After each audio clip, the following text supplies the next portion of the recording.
gentlemen, this next comedian is on tour right now. Make a lot of noise for Sean Beagan, everybody! Yeah! What's going on? Barley and Fun! Make some fucking noise! My name's Sean Beagan. I'm blind in one eye. I have vision in one eye. I recently, the last time I was on a first date, I told a girl that. I'm like, I'm blind in one eye.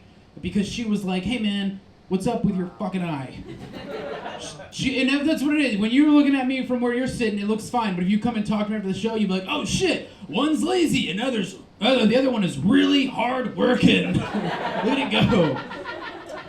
But yeah, I was like, I'm blind in one eye. And she was like, that sucks. You'd be really attractive if you weren't blind in one eye. Yeah, and I was like, well, you would be really attractive if I was blind in both eyes. And I fucked her a bunch. Because we're married, what's up? That date was 6 fucking years ago. I love her. No, I love my wife. My wife's bisexual. When I have my straight friends, when they hear that, they freak out. They're like, what? Your wife's bisexual? Does she bring fucking chicks into the bedroom? Are you just swimming in the puss? I have to be like, no, it's just two people that don't know how to talk to girls. Do you know what's awkward is striking out in front of your wife and then watching your wife also strike out in front of you. You'd be like, fuck that blonde with the big tits. We didn't need her. Let's get out of here. We like to role play in the bedroom, but we like to role play for jobs that no longer exist. Have you guys ever seen a milkman fuck a Blockbuster employee? It's crazy. Here's the thing, I don't like how we roleplay, because when you roleplay, you gotta wear fake costumes and shit, and this is what I do. I do this and I sell art online. Do you know what it's like to not have a real job and still have to wear a fake fucking uniform? Yeah. It sucks. I don't like telling people that I'm an artist. It's because when I like in the normal world and stuff, if people will be like, yeah, I'm an accountant, or I work in HR, and I'm like, oh, I paint, that's what I do. If they look at me like I just made up a job, like they're like, I do magic, but just for horses. That's what I do. I also can't relate to people. People be like, oh man, I work in HR, so I had to fire a lady, and it's crazy. What'd you do today, Sean? And I have to be like, oh, I painted birds. It's crazy. I also don't like talking to like blue collar people. Like last time I was talking to a guy, he was like, I do construction. So I do construction, and my brain was like, all right, you tell him you're an artist. That's what you do. You pay your fucking taxes. You tell him you're an artist. But what came out was I go, oh, I'm a painter. That's not the same fucking thing. He had so many questions. He was like, oh, do you do residential or commercial? Do you do external or internal? And I was just like, you could bring the canvas anywhere, and I'll paint it.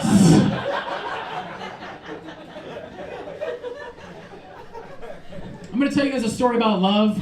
This story is like 10 years old. It takes place in Daytona Beach when I used to live there. And I know when you hear that, you hear a story of love, you don't think Daytona Beach. You think like drugs and stabbings. But this is when, do you guys remember when Tinder was free? When Tinder was free, it was an awesome time. Because you didn't be like, oh, left if I'm into you and right if I could fuck you. You could just be like, 3 to the left, 17 to the right. Let's fucking do this shit.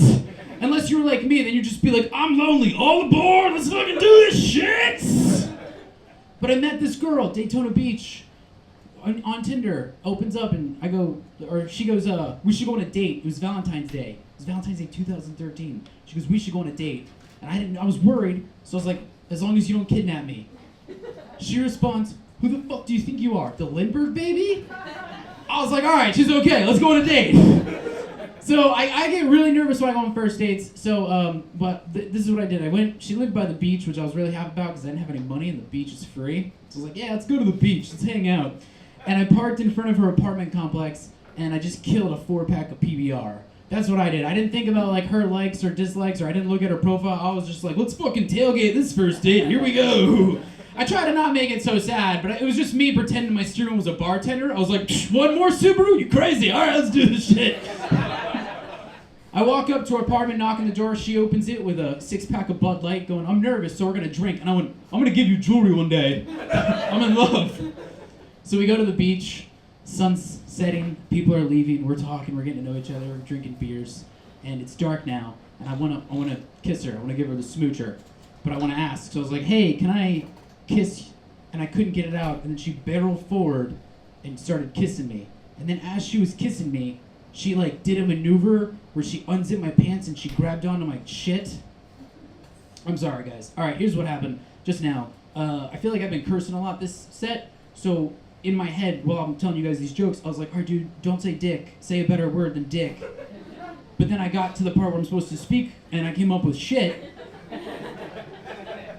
And now I'm afraid you guys are like, whoa, she pooped in your hands.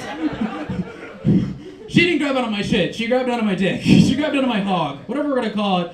She started giving me the HJ, and she's just grabbing on, and we're making out, and she's just going to town on it. And yeah, this is how big my dick is in this joke. It's my joke. You guys write jokes, you can make your dicks as big as you want. My dick is just gonna get bigger the more I fucking keep talking about it. It's just a big old fucking fat dick. It's also tan. I don't know why, but it's fat and tan and big. Okay. Sorry, I'm still mad about the shit thing that I was like, make your dick as big as you fucking want! It's comedy, baby! If this were reality, I would be like, yeah! She was fucking handjobbing me!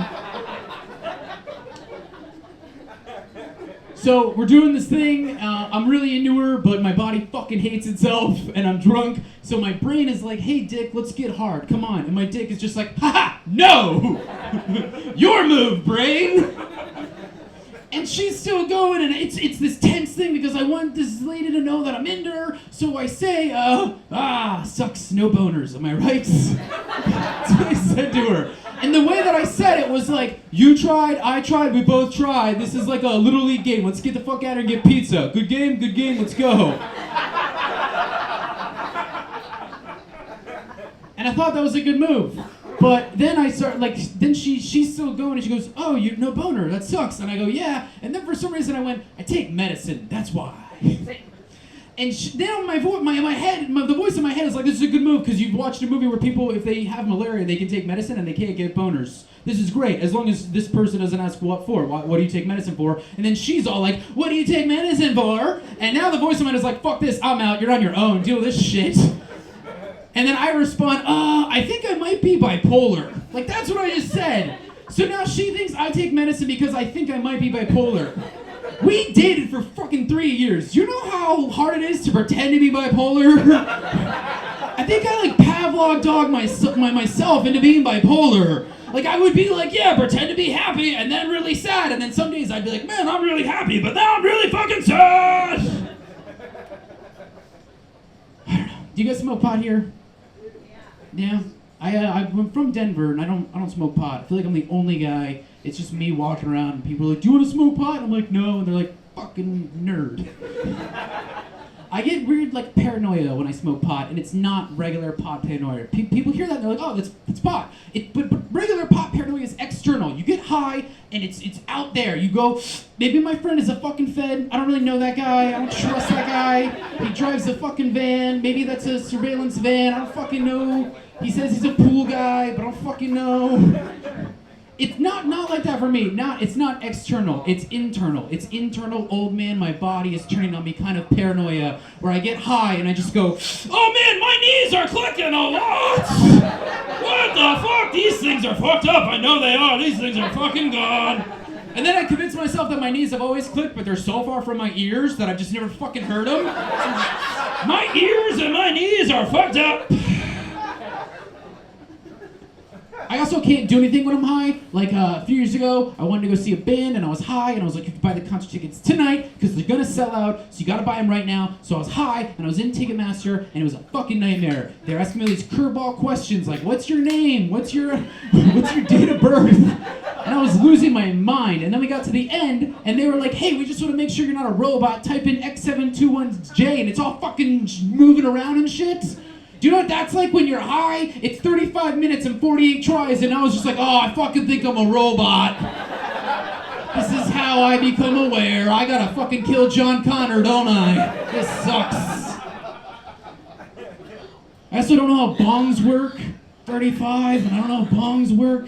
I go to parties all the time with other comics, and they'll be like, hey, you should smoke out of this bong. And I'm afraid that if I say no, they're not going to want to fucking be cool with me anymore. They're not going to be my friend, even though I know them. So I'm always like, let's do it. Let's smoke out of a bong. And it's 20 minutes of them explaining to me how the bong works. And they're always long and intricate and electronic with water, and then it's them being like, all right, you want to inhale, and then you want to light this thing, and you want to pull it, and then you want to exhale, but then you want to inhale again, because then you get really fucked up, and then you want to kick that button with your big toe, and then you want to turn that thing, and you want to pull that, and you want to push that, and you want to turn that and pull that, and I'm just like, is this a fucking bong or a bop it? What do I do? I do like mushrooms, though. Psychedelic mushrooms. I have to say psychedelic mushrooms because one time I did a show in Florida and I was like, I love mushrooms, and everybody was like, let's fucking get pizza. And I'd be like, okay.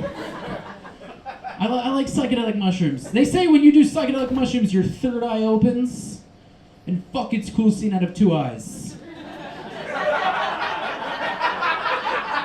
You guys are killing it with that shit. I do mushrooms and I'm just like, what? Depth perception? This is fucking sick as fuck. This is what I'm missing?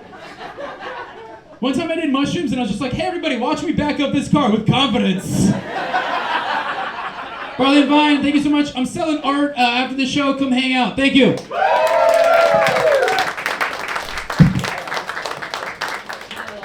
Sean Beagan, everybody!